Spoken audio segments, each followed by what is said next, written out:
Hey my loves, welcome to my channel. If you are new here, my name is Felicia Morgan and I create content that's all about healing, faith, and self-worth. So if that's what you need or what you're looking for, please hit the subscribe button so you don't miss out, okay? So today, as you see, we are in my bathroom because we are doing a self-care at-home spa, if you will.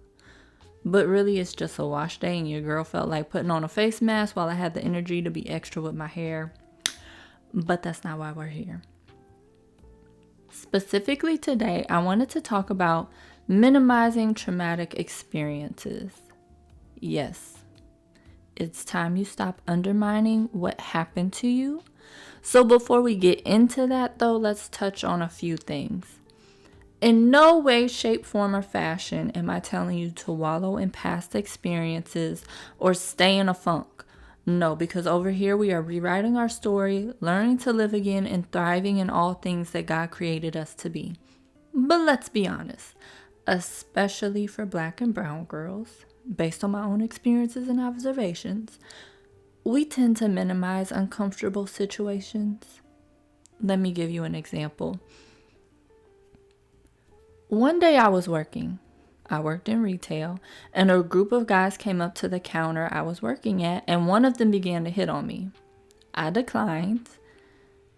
Actually, I declined like several times as politely as I could because that's my personality, and plus I was working. And he wasn't being nasty, but he was just extremely persistent. So persistent that one of his friends chimes in and says, "Dog, she's not interested. Fall back, chill." Now, a few days later, I'm at work again, and the friend who told homeboy to chill walks up. I recognize him, but I don't bring it up. I ask if he needs help, and he brings up that he was here the other day with his friend. I told him I remember, because I'm good with faces usually. And he says to me, "I'm sorry that my friend was harassing you." To which I respond, "Harass is a strong word." And he tells me, "Is it? Because you look like you didn't like it." Y'all, I was stuck. I didn't know what to do. So I have a defense system that laughs off serious stuff at times. And this was one of those times that I uncomfortably laughed it off and told him, it was good. It's okay. It's not a big deal. And before y'all come up in my comments, no, he did not hit on me in return. I never saw this man again.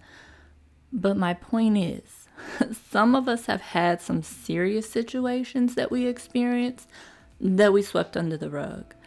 I know trauma is one of those clickbait words that everyone uses, and you think because it's not something dramatic that happened, that you didn't experience trauma. But one of the biggest revelations I had at the start of my healing journey was that sometimes it's more about your response to things that deems it a traumatic experience than just the occurrence itself. So it may help to ask what things you responded to in a traumatic way and work yourself backwards. Listen, I get it. I'm telling you this cute story, but it took me a while before I could be honest enough with myself that some things I experienced were very much messed up. And I don't want you to be like me. It's time to stop minimizing how you feel about things, thinking that they won't explode on you or in some cases implode. You have to address the issues to overcome them. And when you stop undermining what you went through, you can recognize it for what it is, and then you can move forward in a healthy way and start to set up the right boundaries. So per usual, that's it. That's what I got for you today. Take that with you and be better than yesterday, okay? And before you go, share this with a friend that you know can benefit from hearing this. And if you didn't do it before, now is the perfect time to subscribe before the video ends, okay? I'm out. Love ya. Bye.